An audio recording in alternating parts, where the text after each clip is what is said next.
Ladies and gentlemen, I'm Kevin Ock. The guy way over there, that's Thomas Wolfe. The dude in the middle, that's Travis Colt. We like wrestling. We do? Yeah.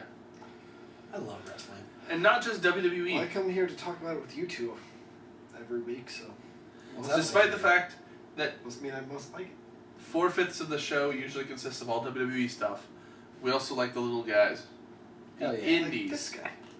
Ring of Honor, Chikara, PWG, AIW, AAW, Dragon Gate, Evolve, CZW. The list goes on and on and on and on and on. Quest. I like you guys. Quality wrestling every single time. Clever. Right? I like it. But we have to keep a small slice of our show hidden away just for these guys. And the news of the stuff they're doing. It's the Indy news segment of the week. First big news of the week. We've got 2 new entrants announced. 2 out of the last 4 have been announced for the Survival of the Fittest Tournament. Yes, they have. As opposed to announcing all 4 of the newest additions to the Survival of the Fittest, they gave us 2 new additions, and they gave us the first match of the first round.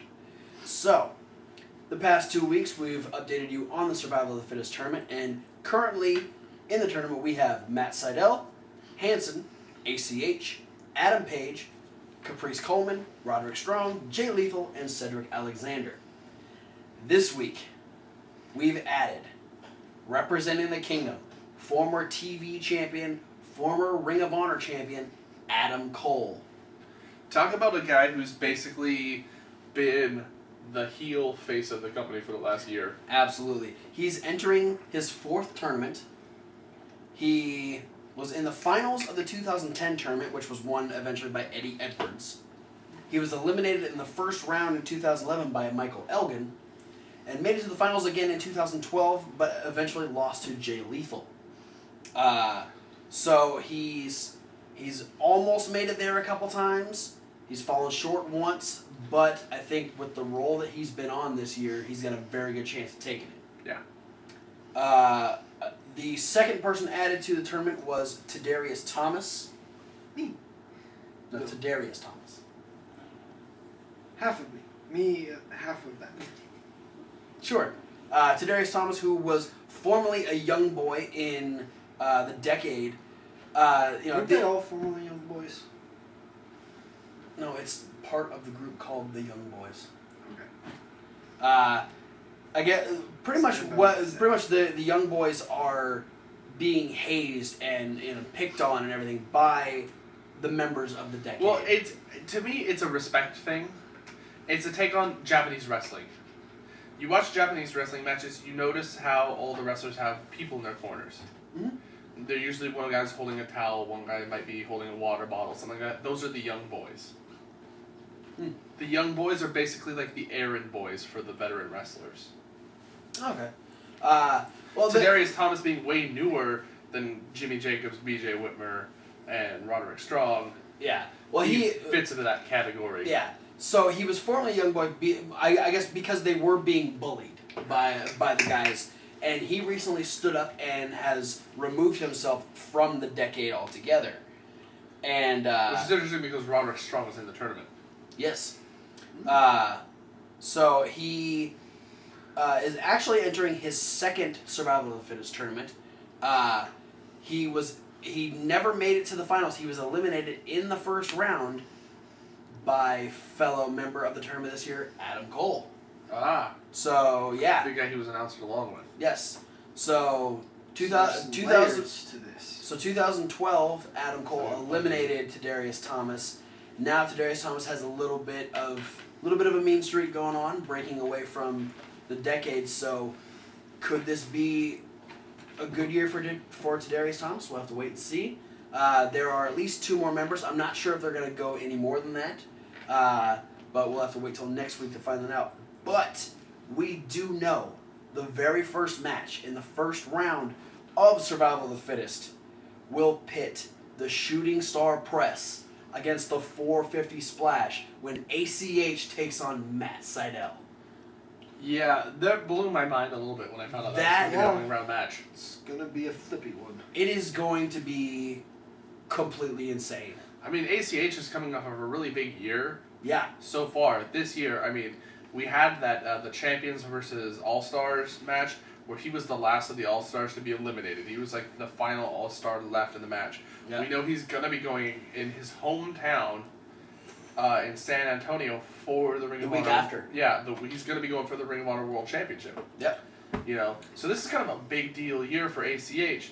And here's another thing. Here's another like former TNA, former WWE star in, you know, Matt Seidel, who, you know, what a big feather in the cap for ACH would be, even if he doesn't win Survival of the Fittest, just to knock off Matt Seidel.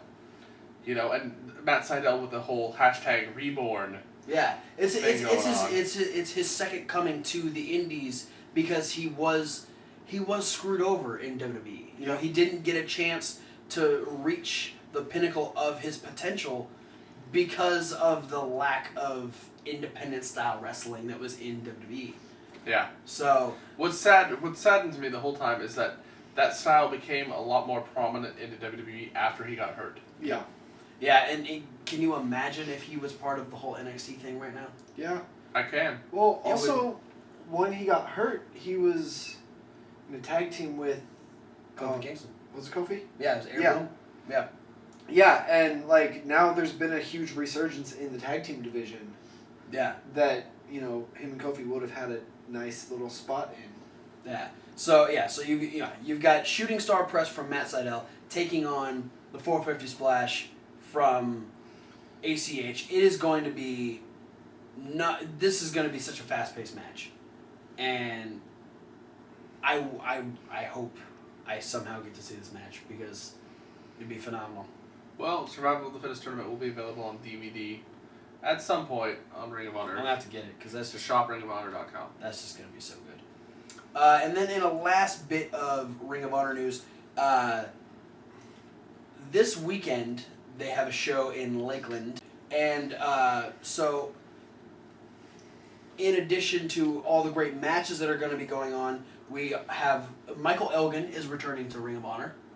I guess he's worked out whatever issues were going on, and he is coming back to the company. But there's also going to be the first appearance by Raymond Rowe. He's the tag team partner of Hanson in the tag team called War Machine. First appearance in a while. Yes. He's been off TV for a couple months. Yeah, he's been off TV since August. Yeah. August Since 12th of 2014, he was in a very severe motorcycle accident. He was going about 40 miles an hour. Was coming to a intersection where another driver was texting while they were driving. Completely blew past a red light, putting the car directly in front of his motorcycle. He went directly through the window, through the windshield. He broke his thumb, shattered his humerus. He had a huge gash over his eye. Just all kinds of just horrific damage was done to Raymond Rowe. So he's been out. He's been rehabbing. He said, when he never lost consciousness in this accident, which the doctors just kept telling him that he's lucky to be alive, and he goes, yeah, I get that, but all he kept thinking about was how long am I going to be gone from Ring of Honor? So this is a guy who is dedicated to what he's doing. He's very good at what he does. Yeah, you look at Raymond Rowe too. Like right off the bat, he looks like a double tough son of a bitch. Oh yeah, I would not fuck with this dude for all the money in the world. And then you think, how many wrestlers do we think that about though? Like so many. Like these guys are tough competitors. They're big, they're strong, they're mean, they're agile, they're athletic. And then something like this can happen that can kind of bring everything can kind of just come back into perspective for you going, doesn't matter how tough or how strong they are, real life They're human. actually still happens. Yeah. He's been trying to go through rehab, trying to strengthen himself quick enough to come back and tag back up with Hanson. Hanson's been dealing with a lot of issues with the decade. And Hanson's another guy in the Survival of the Fittest Tournament. Yeah, Yeah, Hansen is going into the survival of the fittest, so Raymond Rowe will be cheering on his tag team partner, but he's more so looking forward to coming back in 2015, teaming with Hansen, and eventually becoming the Ring of Honor Tag Team Champions. But he will be making an appearance this weekend in Lakeland, Michigan, on October 25th at a TV taping for Ring of Honor. It'll be his first appearance since August, so I'm sure he'll be doing some sort of interview there. Potentially maybe coming out to ringside with Hansen, something along those lines. But yeah, it's been a long, tough road for Raymond Rowe, and he's chomping at the bit to try and get back in Ring of Honor. So yeah, well, and especially towards the end of the year, like Final Battle is one of their biggest shows of the year, and I can imagine anyone who's on the shelf right now would be working as hard as they can to maybe try and make it back for the last big hurrah of the year for the Ring of Honor. Absolutely. But that is it for Ring of Honor news, and we're going to segue right into a new edition of 5 matches that everyone should see, the Ring of Honor edition. Absolutely. Ring of Honor has been around since 2002, maybe early 2001, but I'm pretty sure it's 2002. And it's basically synonymous with indie wrestling. It's like... It is like the pinnacle of indie wrestling. Pretty much. Like nowadays, yeah, it's like the top tier of indie wrestling. And it was just one of those things that shot to stardom so quick. Because it picked up right off the heels of ECW. Being run... Because it was originally run by Gabe Sapolsky, who's was working with ECW. He's the protege of Paul Heyman. Which explains a lot of the way that a lot of the early Ring of Honor shows were booked. And a lot of the places, the venues, they went up and down the East Coast. Mm-hmm. And the very ECW-esque vibe that a lot of the shows had, And a lot of huge stars of today have come out of ECW, a lot of huge stars of today came out of ECW. But some of them also came out of Ring of Honor. Yeah. Bryan Danielson, Claudio Castagnoli. Tyler Black. So, I mean, CM Punk. Samoa Joe. I can just keep doing this over and over again. Cassius Ohno. Who? That one guy that had the big beard on NXT. Bray Wyatt? Brody Lee. I think he was there for... Was he in Ring of Honor? Brody Lee? Yeah. He's done stuff in Ring of Honor, yeah. Not a ton, but yeah. So, I mean, Ring of Honor's been on for like 12 years now. Yeah. This is a huge deal. It's been on for a little while. Just a little bit. 2002. So, obviously, in that amount of time, it's difficult to pick 5 matches, that are, like, better than all the rest, kind of thing. So, I'm definitely not saying that these are the top 5 matches in Ring of Honor, because I don't think there's a possible way to pick the top 5 matches in Ring of Honor. There's, like you said, there's so many stars that have come through Ring of Honor that it would be nearly impossible to pick the 5 best matches. Well, I'm saying there because I trust Kevin Hawk's judgment, and if you disagree, come fight me in real life. Yeah. I don't Thomas care. Wolf's getting antsy. He wants to hit somebody. Yeah. Don't hit. You did that last week. Don't hit me. No. What's the 5 matches? So first we're going to start off with one of their very first shows. It's called Night of Appreciation. It was in April of 2002. And we had a huge blockbuster tag team match. Joel and Jose Maximo, otherwise known as the SAT, took on one of their longtime friends and partners, Amazing Red. But you can actually see them in one of the early TNA shows as well. Yeah. And Amazing Red teamed with, at the time, WWE superstar Eddie Guerrero. Holy crap. To go against the SATs. Holy crap. Yeah. So, I mean, obviously, the Maximos, very lucha-influenced. Amazing Red, very lucha-influenced. Eddie Guerrero, Not a so much. luchador. Not so much. Grew up a luchador, So this match was very exciting, very quick-paced. Eddie Guerrero fit perfectly. A lot of the times you see the example of like the big star guy tries to go into the indies and slows everything down. All he knows is how to wrestle the WWE style match, kind of thing. But Guerrero was able to incorporate himself so fluidly to this match. Well, I mean, that's just Guerrero. He could wrestle any style. Like, Yeah. plop him down in anywhere, and he will adapt to their style.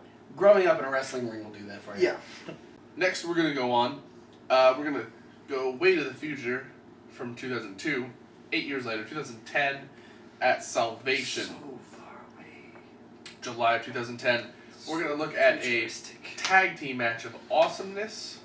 The Young Bucks, Nick and Matt Jackson, taking on the Kings of Wrestling, Chris Hero and Claudio Castagnoli. You alright? That's how I feel about that match. This match was It's a sign of appreciation. Yeah. tag team wrestling at its finest. Two unbelievable tag teams. Yeah, the technical prowess of Hero and Castagnoli, the high-flying abilities of the Bucks. The Bucks is absolutely fluid and perfect tag team unity. And the great character and wrestling connection of Hero and Castagnoli as the Kings of Wrestling. They had Sarah Del Rey in their corner for that match. That's how you make a tag team match. Everything about this match is good. Yeah, I mean, it's a great dynamic too because you looked at like Cesaro in WWE, doesn't look like the biggest guy in the world. When Hero was Ono in NXT, he didn't look like the biggest guy in the world. Mm-hmm. Then you pair these two guys up earlier in their careers versus the Young Bucks, and these guys look gigantic. Oh, yeah. Well, the Young Bucks are super tiny dudes. Yeah. They're old school Hardys. Yeah. Yeah. And, that's kind of the match. Like, I have that feeling it's like, if you were somehow able to infuse, like, the APA with the wrestling knowledge of, like, Regal and Shawn Michaels, and then put them against the Hardy Boys. That's this match. The Kings of Wrestling versus the Young Bucks. It was really good. It blew my mind the first time I watched it. And yeah, I mean, you know what to expect out of Hero and Castagnoli and the Bucks. And everyone likes Hero and Castagnoli and the Bucks, unless you don't. And then if you don't... The fuck's wrong with you? Yeah. If you don't, fight me in real life. Come on. It's cool. It's cool. He just really wants to fight somebody Yeah. in real life. That one's like way more serious than the other one. Like that. What's not to say that a match with all those guys in there isn't going to be amazing. Because it is. No, quick aside that I want to make to TNA personally. If you guys hire the Young Bucks Never did. rehire them Okay. and make them and have them put on a match against the Hardys, I will watch again. I will watch just for that match. Yeah. Hardy's did that at Omega. Yep. Their shows they run. They've been booking all the top indie tag teams against them in the main events of all their shows. I feel the Hardys are smart. Yep. We're going to go back again. Back farther than 2010. We're going to go to the second anniversary show of Ring of Honor, celebrating their second birthday. A big thing leading up to the second anniversary show was a title tournament for a new championship they were bringing in, the Ring of Honor Pure Rules Championship. For those of you who don't really know the Pure Rules Championship, the Pure Rules wrestling matches had a different, very, very specific set of rules. First one, all countouts were a 20 count. Yeah. So you can stay outside the ring longer. Which is actually a very everywhere but America way of doing things. yeah. Well, I mean, even Chikara always has Yeah. the 20 count on the outside. Yeah. It's a very much the way that a lot of places other than America do their wrestling style, which is why Chikara picked it up. Is because they're so influenced from outside sources. Absolutely. And then there's a rope break rule that each competitor in the match is allotted 3 rope breaks throughout the entire match. So for submissions and pins, there's only 3 rope breaks, and once you expend all 3 of your rope breaks, pins and submissions within the ropes are counted as legal. Wow. Yeah. Mm-hmm. That adds a whole new level of strategy to a match. Yep. Yeah. And then, finally, closed fists are illegal. I mean, technically, in all the wrestling matches, you always say open the fist. You know, they're like always. These ones are super illegal. These ones are super illegal because if you're caught using a closed fist, you are deducted one of your rope breaks. Shit. Well, first closed fist is a warning. Yeah. Second closed fist and any thereafter, you lose a rope break. If you're out of your rope breaks, it's an immediate disqualification. Damn. It all has to be open hand or chops. Or forearms. Yeah. That's to the face, though. Oh, yeah. Punches are still allowed to the body. Right. But forearms to the face is Yeah. what I was saying. Yeah. Forearms to the face, slaps to the face, chops Any to kind the of face. strike other than a closed fist. Yeah. Damn. So, I mean, it's very specific, very strategic. You have to be very strategic in where you're going to use your rope breaks. You know, it's a thinking wrestler's match. Right. Unfortunately, the title didn't last terribly long. Yeah. But, you know, not all good things are appreciated the way they should be. So we're going to go. The 2nd year anniversary show. It's the Pure Rules Championship Finals. And talk about the guys who, respectively, would become tops of the 2 biggest wrestling companies. And 2 guys who define pure wrestling Absolutely. in their own various ways. Yeah. The TNA. What do you think of, especially in the heyday of TNA, the top dog, the main good guy that everybody knew, AJ Styles, one half of the match. His opponent, the guy who's kind of recently was the top dog that everyone loved in WWE. Top heel, too. Yeah. Like, Yeah. looking at that. Top face in TNA, top heel in WWE. CM Punk. So you have AJ Styles and CM Punk, 2nd year of Ring of Honor, Holy crap. in this match. Very, very strategic. They have a lot of really cool moments in the match that aren't specific saying, like really cool moves or really cool spots, but things they do that added a sense of importance to this match. Like there's a spot, they're rolling around, not rolling around, but they're fighting on the outside. Like the fight just kind of spills to the outside, they're punching and brawling and throwing each other to the guardrails and stuff, and the referee's counting the whole time. And you get the moment of the referees getting close to the count-out time, and both guys realize, and both guys stop fighting each other, almost in agreement. Let's stop fighting, and they both run and slide in the ring simultaneously. That's cool. Yeah. You know, another add-on to the Pure Wrestling rules. The title in Pure Wrestling can change hands under disqualification and count-out as well. Oh, wow. So yeah, that match was phenomenal. No pun intended. It was the best in the world. Pun definitely intended. Yeah, I'm gonna come out and admit it right now. My first pun was intended as well. Moving on though, because now I'm ashamed of that pun that I tried to hide from the world. It's okay, Kevin. Yeah. Then we're gonna go to a really, really recent one. We're gonna go 2013 Final Battle, the last pay-per-view that TNA did of last year. We had a big build-up stretcher match, a very personal seeming rivalry between Mike Bennett and Kevin Steen. And the extra stipulation added on this match was the loser couldn't use the pile driver anymore. Bennett was using the pile driver as a way to win matches and injure people using the apron pile driver. It really got the heat when he did it to BJ Whitmer. Yeah.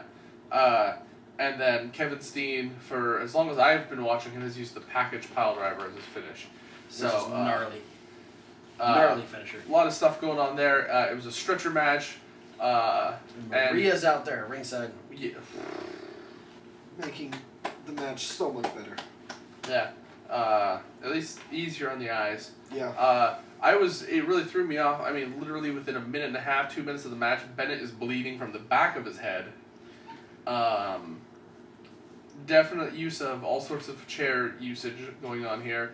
And despite it being a stretcher match, Steen actually throws the stretcher away. Yeah. Yeah. He tries to break it, and he really didn't succeed at breaking it, so he just threw it away. Threw it through the curtain, back to the back, and decided no more stretcher. Yeah. So, I'm not going to reveal how that one ends. I haven't done up to any of these yet. Yep. So, let's see what happens, because this is a stretcher match without a stretcher. Yeah. What's going down, people? How do you win that? Yeah. Have to wait and find out. The last one is a tag team championship match coming from Ring of Honor Unified from Liverpool, England. This was out of a tour. They did a tour where they hit some places in the UK and then followed up with, I think, one date in Japan. Where this is where Ring of Honor said, we want to be the most serious, the most established independent company. So, up until this point, we had the Ring of Honor Championship and the Ring of Honor Tag Team Championships. They took them to other countries and defended them to natives of the countries and other Ring of Honor guys outside of the United States, effectively thus making them become the Ring of Honor World Championship and the Ring of Honor World Tag Team Championships. This one is from, the show in Liverpool, England, and it's Austin Aries and Roderick Strong, who were the tag team champions at the time, defending against the Briscoe brothers, Mark and Jay Briscoe. Holy crap. It was one of the most action-packed tag team matches I've ever seen. The Briscoes themselves are an amazing tag team. Yeah. And then if you get two strong single stars like Strong and Aries, and you throw them in a tag team together, that's all just very different styles from all four guys. Yeah. You get oh man, there's just all kinds of stuff going on in this match. One of my favorite spots, and I mean this isn't this exclusive to this match, but Aries and Strong would do a double team. Aries would pick the guy up for a brain buster upside down, and I call this is one of the things you can add to your rude move list. Oh yeah, that's coming. He's got a rude move list. There's a lot of rude moves. I'm making my own list. Aries will pick them up upside down for the brain buster, and while they're upside down, Roderick Strong will walk up and chop them. Ow! Fuck Why? you, that's rude. Exactly. Why would you do that? And this match is a really good, really classic tag team match, and then we hit about 6 minutes before the finish where it becomes the clusterfuck of everything is happening at the same time and somebody's gonna die. Nobody died though. That's good. Yeah. All four of these men are still alive. Yes. Today. And and for some reason that match has always stuck out to me as one of the best tag team matches in my opinion that I've ever seen. So there you have it. You had a lot of tag team matches on this list. Yeah, well, a lot of good ones happened in Ring of Honor. So yeah, there you go. You got Aries and Strong versus the Briscoes, Punk versus Styles, Pure Rules. You've got the Kings of Wrestling versus the Young Bucks. You've got Bennett versus Steen in the stretcher match, and Guerrero and Amazing Red versus the SATs. 5 matches that you should not miss. Ring of Honor edition. We're gonna link a bunch of those. A bunch of those are available via Ring of Honor's YouTube channel, which I think is just Ring of Honor Wrestling or ROH Wrestling. Yeah, ROH Wrestling. Part of they have their anniversary series on there. They have their something else series, and they have their throwback Thursday matches that they post out all the time. So a lot of great content available via Ring of Honor's YouTube page. Yeah. So go check it out because they've got amazing matches. Yeah, they do. Spanky versus CM Punk. That one's good. Yes. Castagnoli versus Daniel Bryan's on there. Yes. That one's good. Nigel McGuinness versus Kenta. Yes. Is on there. Yes. It keeps going. Yes. It just keeps going. And I could name a bunch more, but I don't want to take up the rest of your time because you could spend this time that I'm talking right now clicking on these videos up here. There's other videos. This way. Because there's a midweek wrap-up, there's a SmackDown rundown, and there's predictions for the Hell in a Cell pay-per-view. Oh, yeah. And all of those things and more. For the low price of $0. Yeah, the low price of please subscribe. Yeah. Like, favorite, subscribe. Check out all those links from all the matches that Kevin Hawk Contact us gave you. personally on our various sources. Emails. And all that We have information. emails. We have tweeters. And all that information is down in the description as well. Yeah, you can find us on Reddit. You can find us on Facebook. You can Just find us look on for Tumblr. us on Reddit. Tumblr. That's the You one. I can was thinking email about. us. You can check us out Tumblr. all on Twitter. Please email us. We want to read some fan mail We and want or hate mail. Let Talk us to you guys. let us know what we're doing right. This show Let was us know what we're originally doing planned. wrong. This show was You originally planned to be I'm fans not gonna talking try about to hit your wrestling, camera. which it still is. But Well, we yeah, can't it's- do that without talking This to the is fans. this is us fans talking about wrestling. We want you fans to talk about us fans talking about wrestling. Yeah. Yeah. That's how we do it. All the stuff. So click all the buttons, click all the links, like them, Just all of the buttons. Just and then all the buttons click on your on keyboard. to Just don't break your keyboard though. the midweek Please. wrap up. Peace. Click all the buttons on your keyboard and post them in the comments.